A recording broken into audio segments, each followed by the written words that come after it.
So I love the word here, hug, hugging yourself.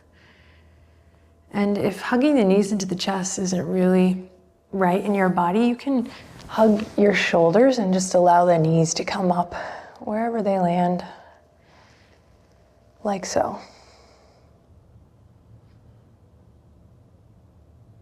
Inhale, lots of love in here.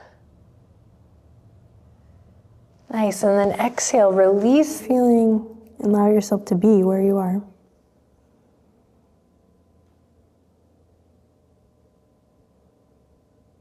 In the transition, coming onto your back, and when you get there, hugging the knees into the chest.